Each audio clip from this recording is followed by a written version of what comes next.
Allora, le ferite emotive sono un argomento molto particolare, molto controverso e anche, diciamo, non così di immediata comprensione. Però, insomma, un po' alla volta poi ci arriviamo. Quindi, come dicevo, l'argomento è particolarmente complesso. Ovviamente tratteremo, adesso farò una introduzione su quelle che sono effettivamente le ferite e l'argomento come si sviluppano, perché noi abbiamo queste ferite emotive, poi tratteremo le varie ferite singolarmente. In realtà darò quelle che sono le connotazioni di ogni ferita, in realtà non è poi così netta la distinzione nelle persone, perché noi comunque ferite emotive sono 7, 5 più 2, poi vedremo il perché. Solitamente se ne conoscono 5, ma ce ne sono altre 2 che sono meno conosciute, però noi siamo tantissimi, siamo diversi, non è detto che ce ne sia una sola, potrebbero essercene anche più di una, attive, perché si distinguono quando sono attive, non quando sono silenti. E quindi si parte dal presupposto che è particolarmente importante comprendere e accettare che quando un'anima sceglie di incarnarsi in un corpo è per essere se stessa. Ok? Quindi noi abbiamo scelto noi di vivere quell'esperienza prima dell'incarnazione e quindi ci dobbiamo creare tutti quei presupposti che poi ci permetteranno di arrivare a quella situazione. E quindi ho scelto io di rischiare la ferita a discapito del talento, perché l'opposto della ferita emotiva è lo sviluppo del talento. Poi andremo a vedere esattamente questo. Quindi noi abbiamo la possibilità di scegliere se rimanere nella ferita o sviluppare il talento. È sempre una nostra scelta. Partiamo quindi dal presupposto che noi dobbiamo accettare la ferita, che significa tutt'altro che questa ferita ci piaccia. Okay? E questo è fondamentale, perché spesso si pensa che l'accettazione sia qualcosa invece che dobbiamo farcela piacere. In realtà non è così. L'accettazione è ok, c'è, da qua si parte e si va. E in questo caso quindi nel momento in cui io accetto ho una visione chiara e nitida della situazione, ho la visione chiara, così proprio come si dice. E quindi quel famoso velo di Maya, quella nebbia che di solito si definisce, inizia poi a dissolversi, perché la ferita comunque non ci fa vedere la realtà esattamente per quello che è. E in questo caso noi viviamo sempre, noi in questo caso quotidianamente, noi viviamo comunque di scelte consce o inconsce, intelligenti o stupide, anche se stupide in realtà non lo sono mai, razionali o istintive, però sono sempre scelte, okay? Che noi facciamo una scelta per libero arbitrio oppure la facciamo per condizionamento. Sempre una scelta è. E quindi è impossibile sapere a priori cosa è meglio per me, quindi se prima non l'ho vissuto. Quante volte si dice col senno di poi, se avessi fatto, in realtà non sai se avendo fatto quella scelta in quel momento, in realtà poi ti saresti trovato meglio o peggio. Ok? Quindi col senno di poi è sempre facile dire era meglio, ok? Quindi cosa sono le ferite emotive? Beh, le ferite emotive, come le ferite fisiche, sono delle lacerazioni, sono delle divisioni. che avvengono a livello emotivo quando l'anima si incarna in un corpo. Perché? Da qualcosa di immenso, di illimitato, diviene qualcosa di limitato in un contenitore. Quindi questo la porta a ferirsi. Quindi lo scopo dell'essere umano incarnato è la loro trasmutazione. Si parla di trasmutazione e non di trasformazione. La differenza è che la trasformazione è nella forma, ma la sostanza è la stessa. La trasmutazione muta sostanza indipendentemente dalla forma. Ok? Quindi questa è la differenza. Infatti in alchimia si parla di trasmutazione, non si parla di trasformazione. Noi spesso e volentieri cambiamo le condizioni esterne, ma in realtà viviamo sempre poi le stesse situazioni.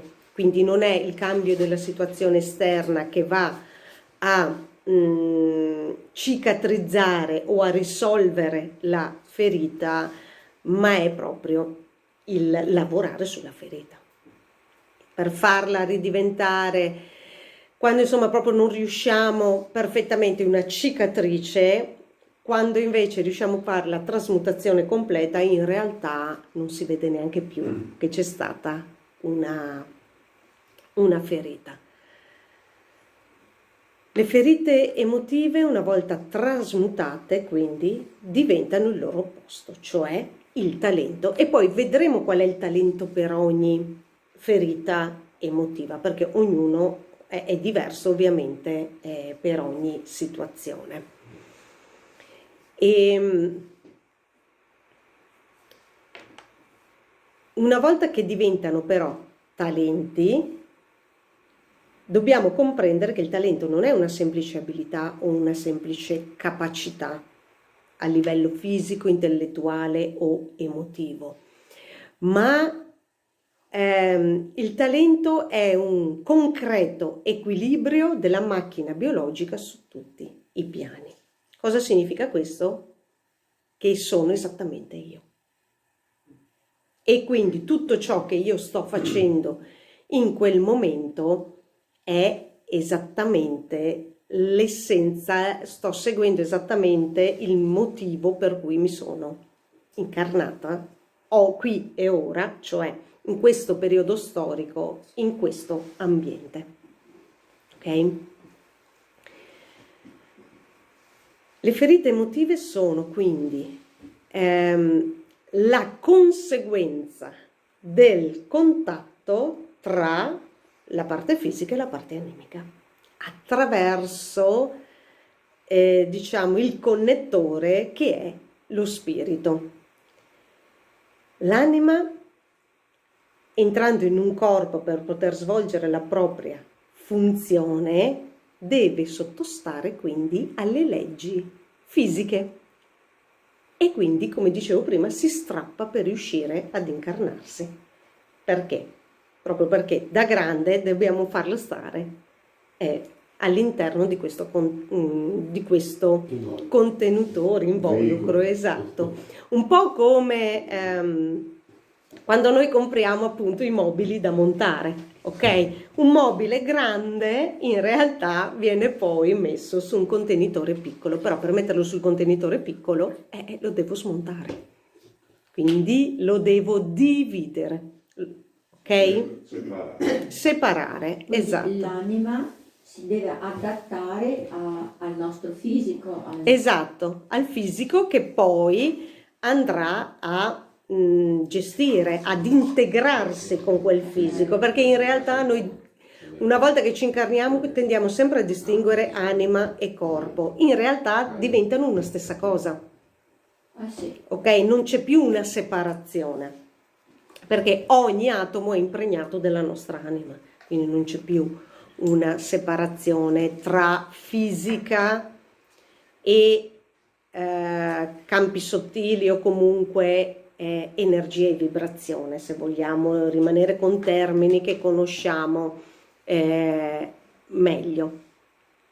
E quindi cos'è la ferita? La ferita è la perdita di questa integrità.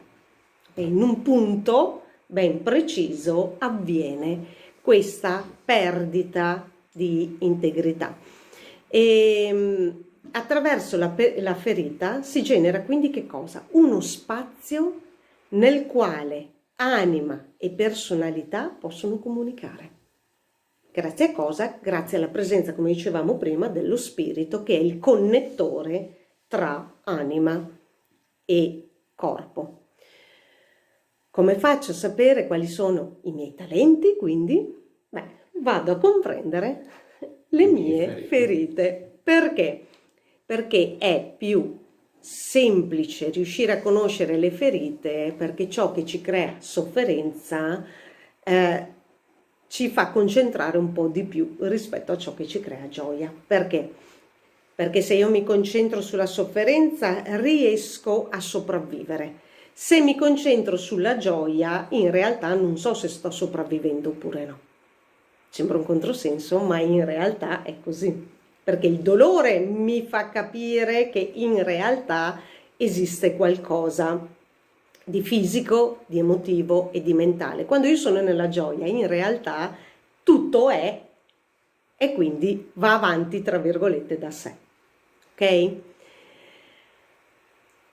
La scienza odierna ha una peculiarità, che è quella dell'analisi, cioè divide tutto quanto senza poi però andare a riunire. Noi sappiamo che invece dobbiamo concentrarsi su quella parolina che in greco è holos, il tutto.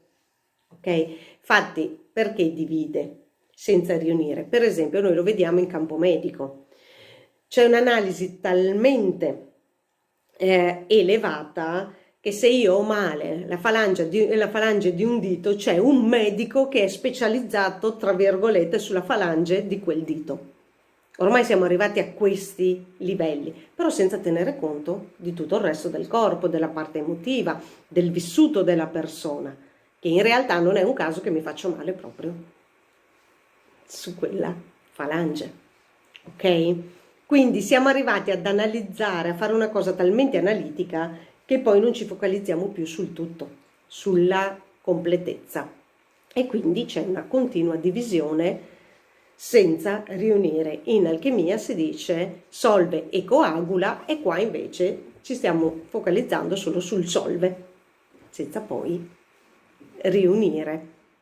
La guarigione però può avvenire solamente non con lo spegnimento del sintomo locale, ma con una totale comprensione. Ecco perché andare in senso analitico va bene, ma solo e esclusivamente se poi c'è la via inversa di ritorno all'uno.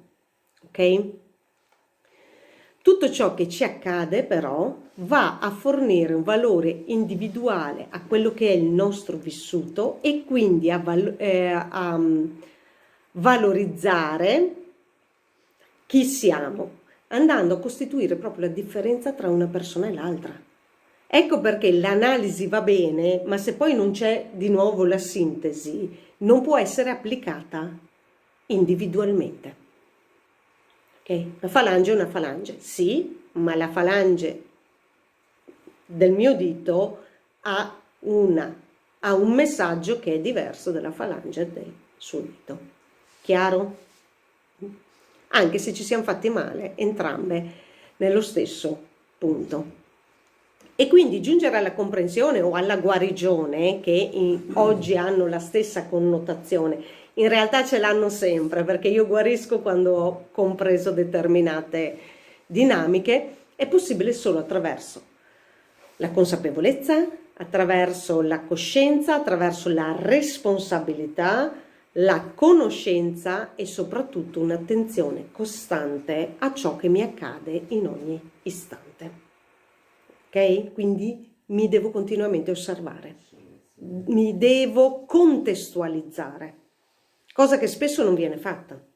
Cioè, anche qua si prende e non si contestualizza la situazione, la persona, nell'ambiente in cui quella ferita viene a manifestarsi.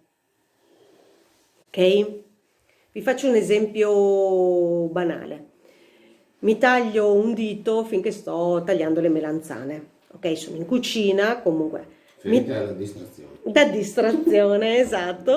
Mi taglio un dito invece, magari se sono in un ambiente in cui posso infettarmi perché magari è sporco, che ne so, con qualcosa di ruggine.